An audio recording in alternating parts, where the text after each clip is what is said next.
बिस्मिल्लाहिर्रहमानिर्रहीम। इस्लाम और ख़वातीन के ज़मन में जो एक बहुत अहम गलतफ़हमी जो आम तौर से पाई जाती है वो ये है कि कहा जाता है कि मुसलमान ख़वातीन को सवाए अपने करीबी अइज़ा और रिश्तेदार के किसी और के सामने नहीं आना चाहिए, बल्कि इनके सामने ही रहना चाहिए और बाकी सबसे उनको सिक्लूजन में रहना चाहिए, उनसे अलग रहना चाहिए, उनको पर्दे में रहना चाहिए। ये जो नतीजा है, ये कंक्लूजन है, ये गलतफ़हमी आप कह लीजिए, ये असल में कुरान मजीद की एक आयत को गलत समझने के नतीजे में पैदा हुई है। वो आयत सूरह अहज़ाब में है और क़बल इसके कि मैं उस आयत की तफसील आपके सामने रखूँ, ये जान लेना चाहिए कि ये सूरा एक बड़ी ख़ास और बड़ी अहम सूरा है। इस सूरा के ख़ास मुखातिबीन हैं और ये ख़ास ज़माने में नाजिल हुई है। ये वो ज़माना था जब मदीना के अशरार और उनके जो मुनाफ़िकीन हैं उन्होंने नबी सल्लल्लाहु अलैहि वसल्लम के अपने घर को और उनकी जो अज़वाज मुतहरात हैं उनकी ज़ाती ज़िंदगी को मिलाइन करने, उनको मॉरली ख़राब करने की एक बहुत ज़बरदस्त कैंपेन चलाई हुई थी। उन्होंने ये तहैया किया हुआ था कि किसी तरीके से ख़ानदान नबूवत की जो अखलाकी साख है इसको मजरू किया जाए। चुनांचे इसके लिए उन्होंने बहुत सारे तरीके इख्तियार किए हुए थे।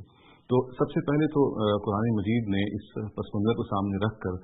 अज़वाज मुतहरात को बताया है कि वो आम ख़वातीन की तरह नहीं है, उनकी ज़िम्मेदारियाँ भी ज़्यादा हैं और उनके दर्जे भी बुलंद हैं। मगर इस सब का इदराक करने के लिए ज़रूरी है कि एक मरतबा फिर ये वो जान लें कि कुरान मजीद ने अल्लाह ताला ने उनको इख्तियार दिया है कि अगर वो दुनिया की लज़्ज़तों और दुनिया की लज़्ज़त को परस्यू करना चाहती हैं, उनको इख्तियार करना चाहती हैं, तो उनके पास पूरा मौका है। वो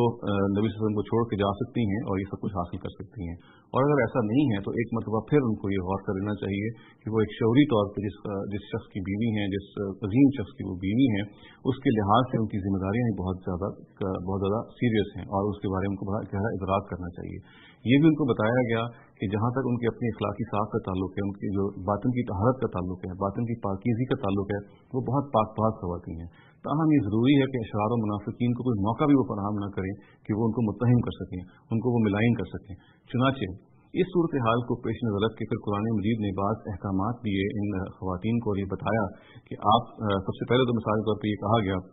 कि इस तरह के लोग जब उनके घरों में दाखिल होते हैं तो उनसे नरमी से गुफ्तगू ना करें और उनको यानी ये बता दें उनकी अपनी गुफ्तगू से कि अगर उनके दिल में कोई लालच है तो यहाँ उसके पलटने का, उसको सक्सेस हासिल करने का यहाँ पे कोई मौका नहीं है। फिर इसी तरह से इन ख़वातीन को नबी सल्लल्लाहु अलैहि वसल्लम के अज़वाज को ये बताया गया कि वो अपने घरों में टिक कर रहें और जिस तरह से जाहिली ज़माने में ये हुआ करता था, ख़वातीन बन ठन के निकलती थी, बन सवर के निकलती थी, उस तरह से ना निकलें, बल्कि अगर उनको निकलना पड़े किसी ज़रूरत की वजह से तो फिर वो इस्लामी तहज़ीब का नमूना बनकर निकलें। और फिर उनको ये भी कहा गया कि वो अपने घर में अल्लाह ताला की जो हिकमत नाज़िल हो रही है और अल्लाह ताला की जो टीचिंग्स हैं उनका चर्चा करें और आम मुसलमान ख़वातीन को उनकी तालीम दें और यही उनके मनसब और उनकी जो मकाम है उसके लिए ज़्यादा मौजू है।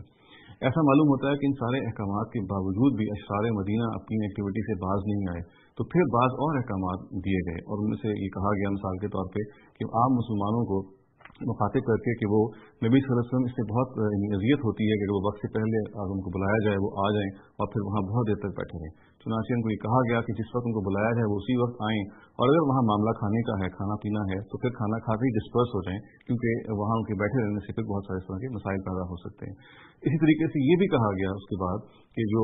अज़वाज मुतहरात हैं ये मुसलमानों की माएँ हैं। नबी सल्लल्लाहु अलैहि वसल्लम के रुखसत हो जाने के बाद कोई शख्स इनसे शादी नहीं कर सकता ताकि अगर उन मुनाफिकीन के दिल में कोई तमा कोई लालच है उसको भी ख़त्म कर दिया जाए। और फिर इसी सिलसिले में ये भी फरमाया गया कि ये जो ख़वातीन हैं ये किसी और खातून के सामने नहीं आएंगी बल्कि बिल्कुल महदूद रहेंगी सवाए चंद ख़वातीन के चंद रिश्तों के जिनको फिर उन आयतों ने गिनवाया है। तो हम एक समराइज तरीके से कह सकते हैं कि इन आयात का सत्तर ताल्लुक असल में नबी सल्लल्लाहु अलैहि वसल्लम की अज़वाज मुतहरात से था और वो भी इस तौर से था कि उस ज़माने में जो मुनाफिकीन और अशरार ने नबी सल्लल्लाहु अलैहि वसल्लम की जो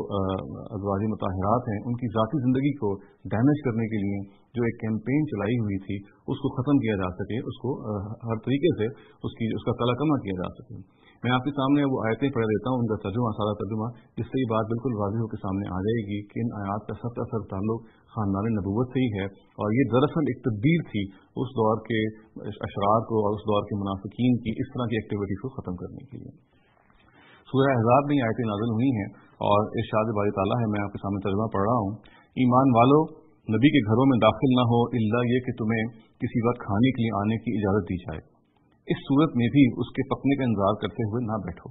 हाँ, जब बुलाया जाए तो आओ, फिर जब खा लो तो मुंतशिर हो जाओ और बातों में लगे हुए बैठे ना रहो। ये बातें नबी करीम बायसे अज़ियत थीं मगर वो तुम्हारा लिहाज करते रहे और अल्लाह ताला बताने में किसी का लिहाज नहीं करता। और नबी की बीवियों से तुम्हें कुछ मांगना हो तो पर्दे के पीछे से मांगा करो, یہ طریقہ تمہارے دلوں کے لیے بھی زیادہ پاکیزہ ہے اور ان کے دلوں کے لیے بھی،